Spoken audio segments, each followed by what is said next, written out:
వల్లే ఈ రాష్ట్రపు సంక్షేమం సత్యం నిత్యం సఫలం.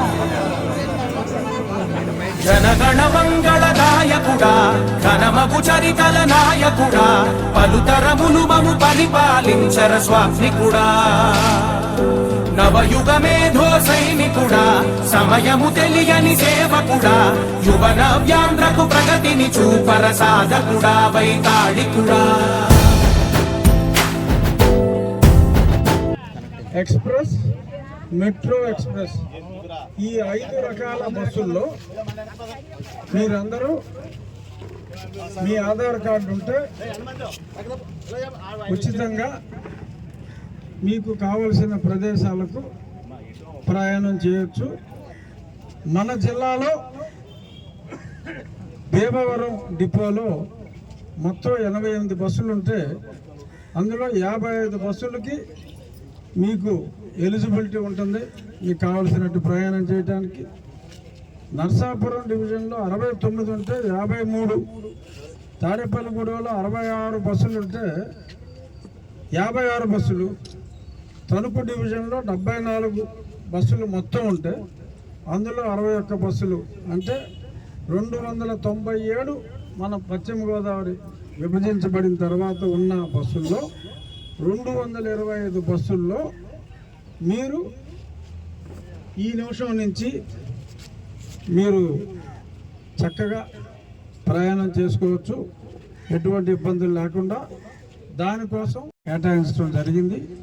సో కాబట్టి రాష్ట్ర ప్రభుత్వం ఈ ఖర్చుని భరిస్తూ మహిళలు, ఎందుకంటే దీని ముఖ్య ఉద్దేశం చాలామంది అనుకోవచ్చు ఏదో ఓట్ల కోసం ఇంకో దానికోసం అని కాదు.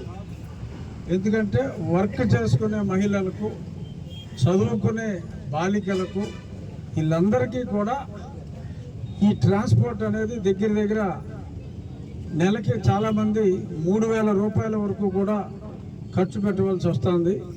సో కాబట్టి రెగ్యులర్గా పని నిమిత్తం, విద్య నిమిత్తం ప్రయాణం చేయవలసిన ఆవశ్యకత ఉన్న వాళ్ళకి మరి నెలకు ఒక 3,000 రూపాయల ఆదా అంటే అది పెద్ద ఆదా.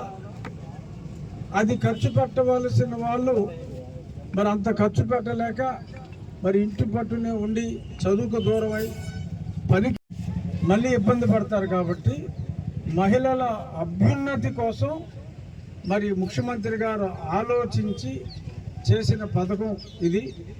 అట్రాక్ట్ చేయడానికో ఇంకో ఓట్ల కోసం కాదు, మీ అభ్యున్నతి కోసం, స్త్రీ అభ్యున్నతి కోసం ప్రభుత్వం, కూటమి ప్రభుత్వం ఆలోచించి తీసుకున్న నిర్ణయం.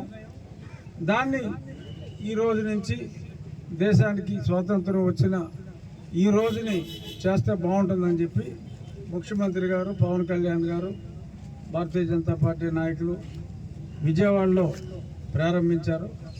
అలాగే ఏ నియోజకవర్గాలకి అక్కడే నాయకులు ఈ కార్యక్రమంలో భాగంగా ఈరోజు మన నియోజకవర్గంలో ప్రారంభిస్తున్నాం. మరి ధర్మరాజు గారి పేరు మీద, లక్ష్మీరాజు గారి పేరు మీద, అంటే మంచి కార్యక్రమం కాబట్టి ధర్మం చేసినట్టుంది.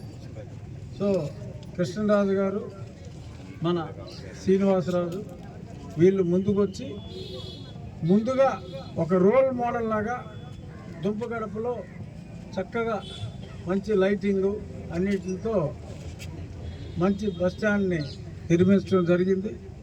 ఇది రోడ్డుకి ఒకవైపే ఉంది, మరి అట్నుంచి వచ్చే వాళ్ళకి కూడా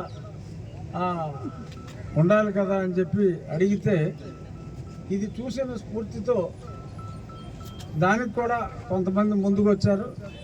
అలాగే మన నియోజకవర్గంలో వెళ్ళి దారిలో భీమవరం వెళ్ళి రోడ్లో ఖచ్చితంగా చెరుకువాడ దగ్గర ఇంకోటి ఎక్కడ కలిసిపూడి ఉండి బస్ స్టాండ్ని అభివృద్ధి చేస్తాం.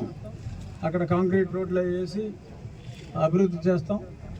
సో ఉండి ఇంకా డైరెక్ట్గా ఇంకా ఉండి తర్వాత ఇంకా భీమవరం పక్కనే ఉంది కాబట్టి మధ్యలో మహదేవపట్నం ఆ రోడ్డు జంక్షన్ దగ్గర కూడా దాతల సహకారంతో చక్కటి ఇటువంటి ఇదే మోడల్లో మంచి బస్ స్టాండ్ సౌకర్యం క్రియేట్ చేస్తాం. మరి అచ్చంగా మహిళలకే పెట్టమంటారా లేకపోతే పురుషులను కూడా అలౌ చేస్తారా? మీ ఇష్టం. మీరు మెజారిటీ ఏం చెప్తే మహిళా బస్ స్టాండ్ అని కూడా పెట్టేస్తాం. పర్వాలేదు, పురుషులు ఉన్నా పర్వాలేదు, మీకు ఇబ్బంది లేదనుకుంటే మరి బస్ స్టాండ్ అని పెడతాం. ఏం చేయమంటారు మీరు చెప్తే అడ్డాలాగండి. బస్ స్టాండ్ అయినా పెడదాం ఖచ్చితంగా. ఇవాళ మన నియోజకవర్గంలోనే ఇలాగ బస్ స్టాండ్తో స్త్రీ శక్తి ఈ కార్యక్రమం మనం ప్రారంభించాం. స్త్రీ శక్తి బస్ స్టాండ్తో సహా ప్రారంభించింది మన ఉండి నియోజకవర్గమే.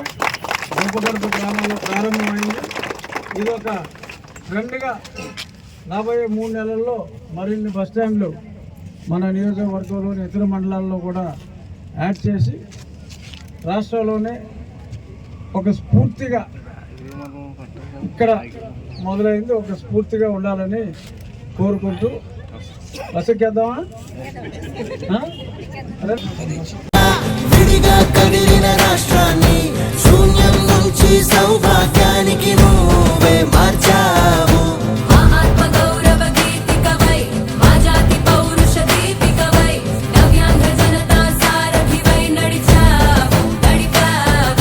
మా బంగారు భవితనువై, మా రానున్న చరితనువై, మా ప్రియతమ గీతనువై పిలిచావు, గెలిచావు. సగమున